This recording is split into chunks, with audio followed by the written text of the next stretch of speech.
പഠിച്ചിറങ്ങി 30 വർഷത്തിന് ശേഷം അതേ യൂണിഫോമിൽ തൻ്റെ കൂട്ടുകാർക്കൊപ്പം സ്കൂൾ മുറ്റത്തെത്തിയ ടൂറിസം പൊതുമരാമത്ത് വകുപ്പ് മന്ത്രി ശ്രീ PM മുഹമ്മദ് റിയാസാണ് ഇപ്പോൾ നമ്മളോടൊപ്പം ചേരുന്നത്.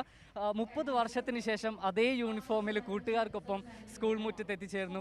എങ്ങനെ ഓർമ്മിച്ചെടുക്കുന്നു അത്തരത്തിലുള്ള നല്ല ഓർമ്മകൾ? അല്ല, അത് ഇന്നലെ കഴിഞ്ഞതുപോലെയാണ്. ഇന്നും ഞങ്ങൾ ഒരുമിച്ചാണ്. 5 വർഷമാണ് ഈ സ്കൂളിൽ പഠിച്ചത്. 6, 7, 8, 9, 10. 1988 മുതൽ 92 വരെ പഠിക്കുന്നു, കളിക്കുന്നു, ജീവിക്കുന്നു, എല്ലാം ഒരുമിച്ചായിരുന്നു. Cricket, football, basketball, shuttle, chess തുടങ്ങിയെല്ലാം. അന്ന് സിനിമയ്ക്ക് ഒരുമിച്ച് പോകും, നീന്തൽ ഒരുമിച്ചാണ്, ബീച്ചിലും പോകുന്നുണ്ട്, എല്ലാം ഉണ്ട്. അന്നിറങ്ങിയ ഓരോ സിനിമയും ഞങ്ങൾക്കറിയാം. ക്ലാസ് കെട്ടിയിട്ടല്ല സിനിമ ഉണ്ട്. ഇനിയിപ്പോൾ തെറ്റിദ്ധരിക്കണം. ഹെഡ് മാസ്റ്റർ നേരത്തെ പറയുന്നുണ്ടായിരുന്നു സാറിന്റെ ഏറ്റവും ഓർമ്മിച്ചെടുക്കുന്ന ഒരു ബാച്ചാണ് അത് പറയാൻ കാരണം എന്താ? വല്ല തരികടകളൊക്കെ ഉണ്ട്? അത്ര നല്ല കുട്ടികളായിരുന്നു. ഓർമ്മിച്ചെടുക്കാൻ പറ്റിയ ഏറ്റവും വലിയ തരികട? അല്ല, തരികടയല്ല, ഇതിനടുത്താണ് ബീച്ച്. അപ്പോൾ ഇടയ്ക്ക് സ്കൂള് ബീച്ചിലാണെന്ന് തോന്നിപ്പോവും, ഇടയ്ക്ക് ബീച്ച് സ്കൂളിലാണെന്ന് തോന്നിപ്പോവും. അപ്പോൾ അങ്ങനെയൊക്കെയുള്ള ഞങ്ങളെ ബീച്ചിലും ഒക്കെ ആയിട്ട് സിനിമക്കും 88 ഞാൻ നേരത്തെ പറഞ്ഞു ആര്യൻ സിനിമ, പിന്നീട് 89 വടക്കം വീരഗാഥ, അങ്ങനെ ഓരോ വർഷവും കിലുക്കം, അന്നുള്ള എല്ലാ സിനിമകളും മമ്മൂട്ടിയുടെ ആൾക്കാരുണ്ടാവും, മോഹൻലാലിൻ്റെ ആൾക്കാരുണ്ടാവും, എല്ലാത്തിനും ഉണ്ടാവും. സിനിമ കാണുന്നു, ഒരുമിച്ച് നീന്താൻ പോകുന്നു, ഒരുമിച്ച് ബീച്ചിൽ പോകുന്നു, പഠിക്കുന്നു, ഫുട്ബോൾ കളിക്കുന്നു, ക്രിക്കറ്റ് കളിക്കുന്നു. അന്ന് ഫുട്ബോൾ കളിച്ചിട്ട് ഈ ഇടത്തെ ചവിട് കടിച്ചു പൊട്ടിച്ച ജോർഡൻ നമ്മുടെ തൊട്ടടുത്തുണ്ട്. ഈ വെള്ള ഷർട്ട് മുഴുവൻ ചോരയായിരുന്നു. അപ്പോൾ അതൊക്കെ നമ്മൾ ഫുട്ബോൾ, ക്രിക്കറ്റ്, ഷട്ടിൽ എല്ലാമായിട്ട് ഇങ്ങനെ ഒരുപോലെ പോകുന്നു.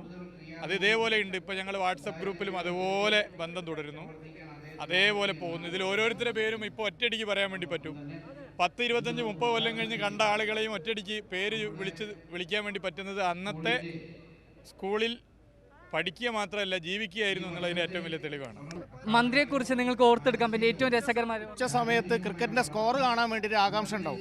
അന്ന് ചെറിയ ബ്ലാക്ക് ആൻഡ് വൈറ്റ് TV പോലെയാണ്. നമ്മളിവിടെ ഈ റോഡ് ക്രോസ് ചെയ്ത് കഴിഞ്ഞാൽ സേട്ടുവിൻ്റെ അവിടെ ഉണ്ടാവും. അപ്പോൾ റിയാസ് ഹൈറ്റുള്ള ആളാണ്. ഞങ്ങൾ ഹൈറ്റ് കുറവുള്ളതിനെ കൊണ്ട് റിയാസ് ഏന്തിയിട്ട് നമ്പർ പറയും.